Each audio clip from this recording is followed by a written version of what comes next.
누가복음 12장 13절.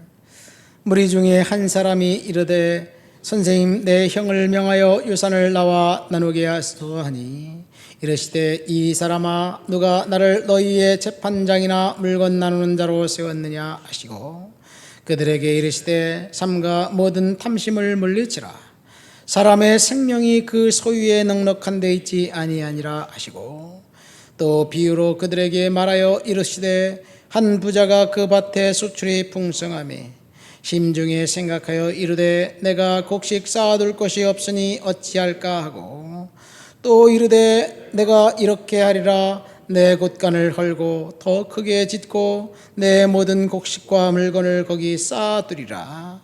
또 내가 내 영혼에게 이르되 영혼아, 여러 해 쓸 물건을 많이 쌓아두었으니 평안히 쉬고 먹고 마시고 즐거워하자 하리라 하되, 하나님이 이르시되 어리석은 자여, 오늘 밤에 내 영혼을 도로 찾으리니 그러면 내 준비한 것이 누구의 것이 되겠느냐 하셨으니, 자기를 위하여 재물을 쌓아두고 하나님께 대하여 부요하지 못한 자가 이와 같으니라. 아멘. 예수님을 오해하지 말라는 제목입니다. 오늘 본문 13절에 보니까 한 부자가, 한 사람이 이제 예수님에게 찾아왔습니다. 그리고 예수님에게 이렇게 요청을 합니다. 선생님, 내 형을 명하여 유산을 나와 나누게 해 주십시오. 그 형이 아마 욕심을 부린 것 같습니다. 부모님이 유산을 남겨두었는데 형이 독차지한 것 같아요. 그러니까 억울하니까 예수님에게 찾아와서 내 형한테 윽박지르고 내 형한테 위협을 가해서라도 나에게 올 정당한 분깃을 좀 나눠주라고 해달라고, 그렇게 예수님에게 말해달라고 요청하는 거예요. 나는 억울합니다. 형이 나빠요. 뭐 이런 이야기지요. 심정은 이해가 갑니다. 그러나 그는 예수님을 이제 그 유산 상속 나눠주는 그 재판관쯤으로 이해하고 그렇게 예수님께 요청한 것 같습니다. 어쩌면 우리의 모습이 이 사람의 모습과 같지 않는가 생각됩니다. 우리는 예수님을 다만 우리의 기도를 응답해 주는 심부름꾼 정도로 생각하고 있지는 않은지, 우리는 오늘 아침에 한번 생각해 봐야 될 줄 믿습니다. 예수님께서 지금까지는 너희가 내 이름 기도하지 아니하였으나 기도하라. 내 이름으로 구할 때는 내가 모든 것을 너에게 주겠다, 이렇게 약속하시고 말씀하셨기 때문에 예수님의 이름으로 기도하는 것 좋습니다. 그러나 우리는 그 예수님 말씀하신 그 기도하라는 그 말씀을 붙들고 기도하는 것이 아니라 그 권리를 생각하면서 예수님은 당연히 우리의 기도를 들어줘야지, 뭐 그렇게 생각하는 경향이 있는 것 같아요. 그래서 예수님이 반드시 내가 기도한 제목을 내 기도대로 들어줘야 됩니다. 그렇지 않으면 큰일 나요. 예수님 망신, 내 망신 다 망신입니다. 뭐 이런 식으로 생각하면서 예수님에게 채근대고 보채고 그리고 달라고 요구하고, 이 사람과 다를 바가 없습니다. 두 번째, 우리는 예수님을 우리의 병 고쳐주는 하나의 이 능력자, 의사 정도로 생각해서 끊임없이 병을 고쳐달라고 계속해서 요구하고 요청하고 간청하고, 그리고 그 내 말만 되풀이하면서 들어달라고 요구하는 우리의 모습이 있지 않은가 생각해 봐야 될 줄 믿습니다. 예수님을 오해했기 때문에 그렇죠. 오늘 본문에 보면 돈 문제 때문에 예수님에게 찾아온 거예요. 형이 유산을 독식했기 때문에 예수님에게 억울하니까 좀 문제를 해결해 달라고 그렇게 얘기한 것 같습니다. 돈이 최고다. 돈 앞에서 형제의 의도 체면도 없고 돈만 갖고 있으면 다 된다는 논리를 갖고 있는 형 때문에 그 동생은 마음의 끌탕을 앓고 있는 것 같습니다. 여러분, 이것이 어쩌면 우리의 모습이 아닌가 생각됩니다. 돈이 최고다라고 생각하면서 그 돈 하면서 의도, 체면도, 염치도 그리고 그런 모든 것들을 다 망각한 채 오직 돈만 찾아 따라가다가 결국 그 돈 때문에 자기도 망하고 망신당하는 그런 사람들이 얼마나 많이 있나요? 권력을 가지면 돈을 마음대로 쓸 수 있기 때문에 아마 권력을 가지려고 하는 것이 아닌가 생각됩니다. 이 대통령 선거가 지금 불과 한 20일 남았나요? 야당의 그 대표 대통령 선거에 나온 그 사람, 그 경기도지사 할 때 법인카드를 이용했던 것 모든 사람들이 다 알잖아요. 권력을 갖고 그렇게 무소부위하게 휘둘렀는데 어떻게 그 사람이 대통령이라는 직을 다시 거머쥐면 이 나라 재정을 몽땅 다 자기가 마음대로 주물럭 걸지 어떻게 알겠어요? 하나를 보면 열을 알 수 있는데, 여러분, 그래도 그 사람을 뽑아야 되나요? 만약 그 사람이 지금 상태에선 당선될 것 같은데 당선되지 않는다면 자기가 유용했던 그런 돈 문제 때문에 결국은 자기 발목이 잡혀서 결국은 낙선되지 않을까 생각됩니다.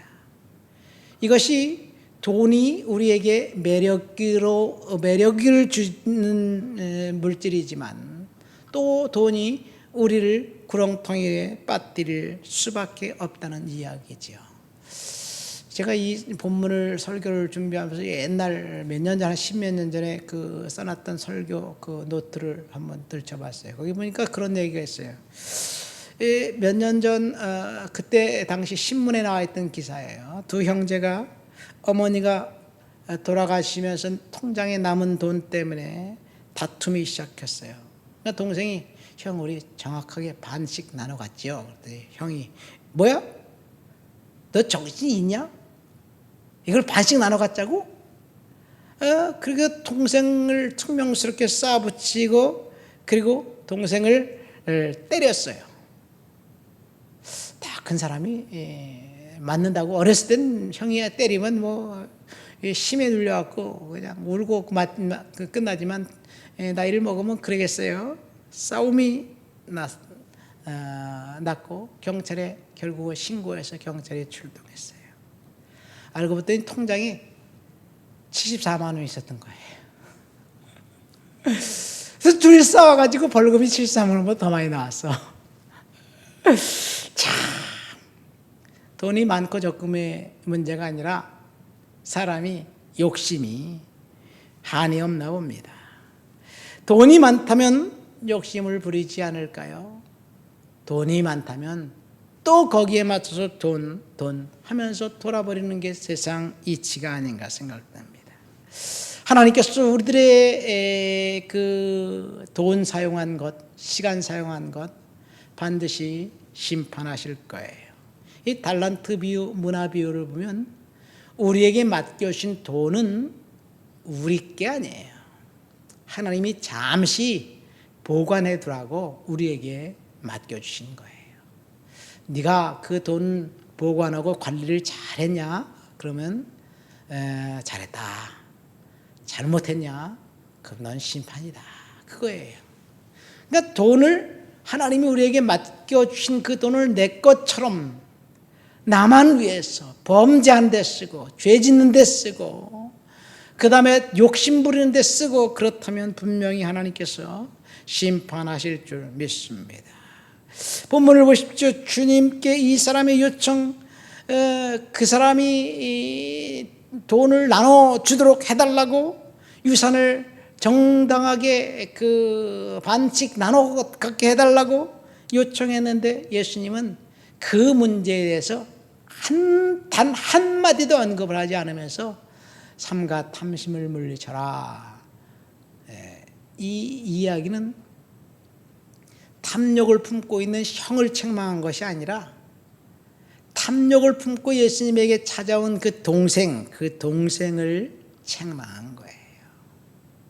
그러면서 어리석은 부자의 이야기를 했죠. 여러분, 사실 우리가 주님 앞에 기도하는 것이 다 정당한 것 같고 요청하는 것이 다 정당한 것 같지만 주님께서 그것 때문에 우리를 책망할 수도 있다는 사실을 이 한 사람이 예수님께 유산을 상속을 정당하게 해달라고 요구한 그 사건을 통해서 저와 여러분들에게 말씀해 주지 않는가 생각됩니다. 여러분, 돈은 우리들에게 만족을 줄 수 없습니다. 아무리 많아도 돈 때문에 우리가 만족할 수 없어요. 만족한 것은 만족하기로 결정했을 때 만족이 오는 거예요. 그러니까 저와 여러분들은 돈의 노예가 되어서 시간 소비하지 말고 정력 낭비하지 말고 에너지 소비하지 말고 하나님 앞에서 주신 것에 만족하면서 그렇게 은혜 가운데 살기로 결단하시기를 예수님의 이름으로 축원드립니다. 돈이 없으면 조금 좀 덜 쓰면 되지요. 돈이 없는데 똑같이 소비한다면 그것이야말로 어리석은 그 행동이죠.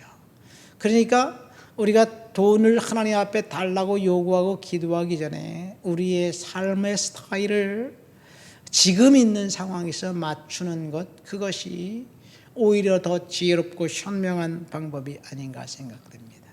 돈을 아무리 많이 벌어도 번 것보다 소비가 더 많으면 결국은 부도나게 돼 있어요. 그것이 세상 이치예요. 돈이 아무리 적게 벌어도 버는 것보다 좀 덜 쓰면 통장에는 잔고가 쌓이고 그리고 저축이 되게 되어 있어요. 문제는 얼마나 많은 액수의 돈을 버느냐 벌지 못하느냐가 아니라 어떻게 매니지하느냐 그 문제이지요. 하나님 앞에서 우리에게 주신 재정, 우리에게 주신 은혜, 우리에게 주신 달란트, 우리에게 주신 은사, 그것 가지고 감사하면서 매니지를 관리를 잘해서 착하고 충성된 종아 내가 잘했다 칭찬받는 저와 여러분들이 되시기를 예수님의 이름으로 축원드립니다. 하나님 아버지 감사합니다. 예수님을 우리가 그동안 오해했음을 고백하면서 예수님 앞에 믿음으로 그렇게 살아갈 수 있는 하나님의 자녀 되도록 도와주시옵소서. 우리가 갖고 있는 상황, 현실에 만족하면서 거기서 기뻐하며 감사하며 주님을 찬양하며 예배하는 예배자의 삶을 살아가도록 주여 도와주시옵소서. 예수님의 이름으로 기도합니다. 아멘.